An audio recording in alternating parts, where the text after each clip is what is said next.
All right, so we're looking at Go Math lesson 7.9, page 161. And I'm actually going to show you two different ways to solve this.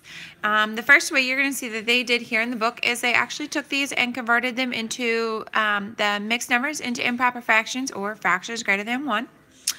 And then they solved it that way. So for instance here, they took 1 2/3 and they multiplied 1 times 3 is 3.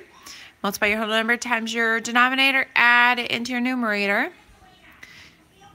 and they got 5/3. That's there. Then they did the same thing here as well. Whole number times your denominator, add it into your numerator, and then that's where they got that.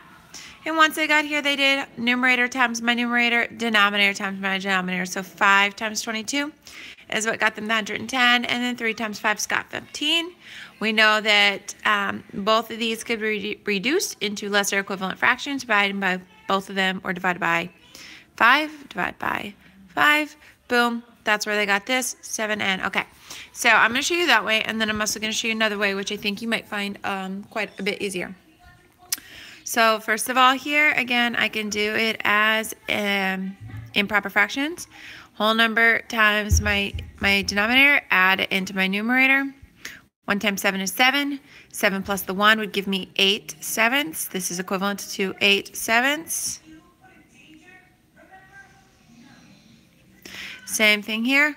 We're going to do my whole number times my denominator, add it into my numerator, and I've got 7/4. So I'm going to show you actually, because you could have done the trick here, and these people in the Go Math book, they're obviously not super intelligent, because when you have diagonals that are a multiple of themselves, you can divide them both by a common multiple. They will both be divided by 5. 5 and 5, you could both divide both these by 5, and you would have gotten 1. And then essentially you would have done 1 times 22, would have been 22. And then 1 times 3 is 3, and you have got 22/3, which is right there. And 22/3 is equivalent to 7 1/3, so you would have not had to get to this large number. So I'm going to do the same thing here. If you look at the diagonals, if they're a multiple, if they share a common factor, you can reduce them. So 7 and 7 both share a common factor. They can both be divided by 7, which would make this a 1, and this a 1. 8 and 4 both share a common factor of 4. 8 divided by 4 would have been 2. And 4 divided by 4 would have been 1. So if you were to multiply now, I have 2 times 1 is 2. And 1 times 1 is 1. 2 over 1 is equivalent to 2 whole. That is really simple. If you weren't to see that the diagonals can both be reduced because they have common factors, you would have done the 8/7 times 7/4. That's what we've got here as a common, as our equivalent fractions when we turn them into improper, and you've gotten 56 over 28. And I mean, they could both be reduced. You could divide both of them by 7. 56 divided by 7 is 8, and 24 divided by 7 is 4. And 8/4 is equivalent to 2 whole. So same thing. If you notice the cross first, you can get done much faster. Let's look at the next one and see if the next one has that trick. Again, my whole number times my denominator, add it to my numerator. So 8 times 3 is 24, plus 1 is 25. 24. Plus 1 would give me 25. Denominator is going to stay the same, thirds. Here, this is already in its littlest terms. It cannot be reduced. It's not a mixed number, any of that business. Again, if you look at your denominators and they share a common factor, you can reduce them very quickly. If I did 25 times 3, I would have gotten 75, and if I did 3 times 5, I would have got 15. But it's much simpler if you realize that 3 and 3, they could both be divided by 3, which would give you 1. And then I know that 25 and 5 could also both be divided by 5. So 25 divided by 5 is 5, and 5 divided by 5 is 1. And so 1 times 5 is 5. 1 times 1 is 1. Gives you 5 over 1, which is equivalent to 5 whole. If you did it that way and you got 75 over 15, 75 divided by 15 equals this 5 whole. So I'm going to keep saying it. Check your diagonals. See if your diagonals share a common factor, and do that first. It will save you so much headache in the long run. I'm going to do this for you 2 different ways here. I'm going to also show you that you can do this using an area model. Ooh, sorry. Like, I am so fidgety tonight, but my arm is hurting and I can't find my tripod to hold this. So anyways, you could do an area model, which is always a good habit to get into, by breaking it down by the value of each digit. So if I look here, this has 2 digits. It's got a whole number and a fraction. This has 2 digits, a whole number and a fraction. So you could break it down by 2 and 5/8, and this would be 1 and 2/3. So here I'm multiplying 1 times 2 is 2. 1 times 5/8 is still 5/8. 2 times 2/3 would be your whole number times your denominator.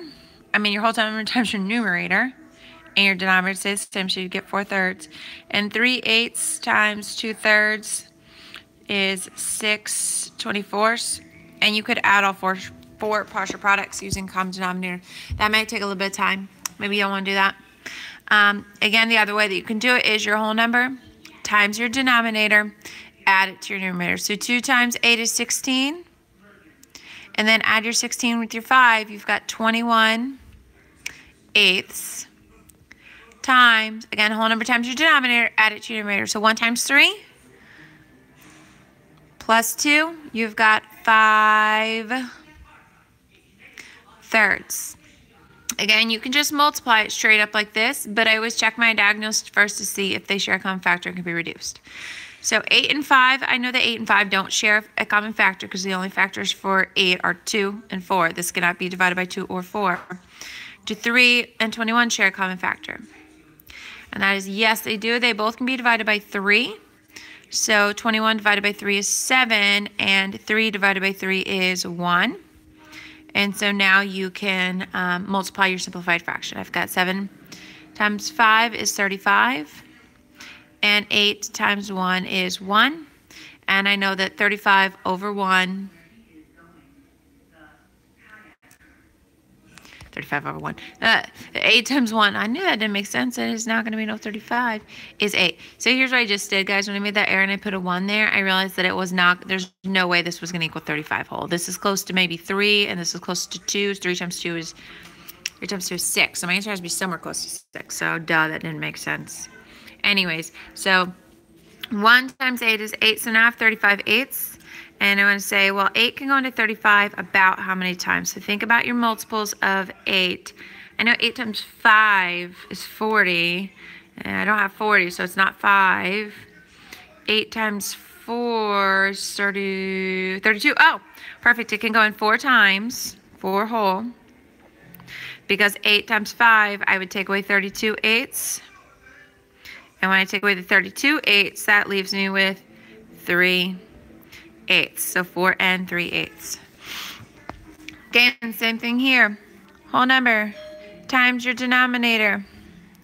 Add it to your numerator. I've got 11 halves times whole number times your denominator. Add it to your numerator times 10/3. When I check my crosses, these two do not share a common factor because 11 is a prime number. But these two share a common factor. They can both be divided by 2. This can be divided by 2. This can be divided by 2. So 2 divided by 2 is 1. And 10 divided by 2 is 5.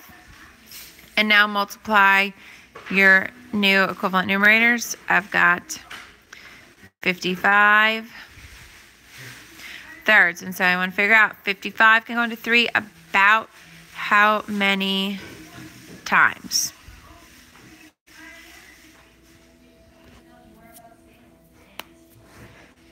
Let's see, it can go in 55.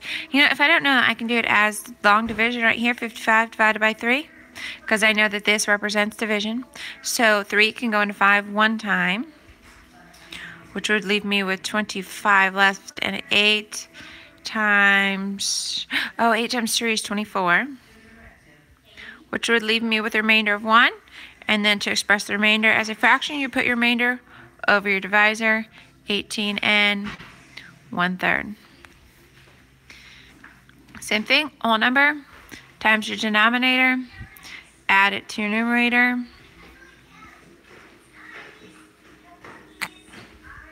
whole number times your denominator, add it to your numerator,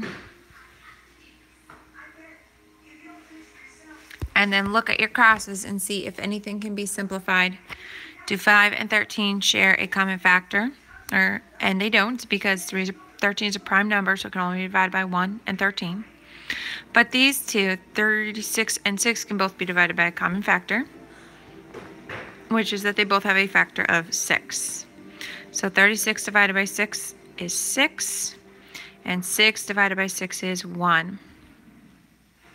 And now I would just multiply my numerators and my denominators.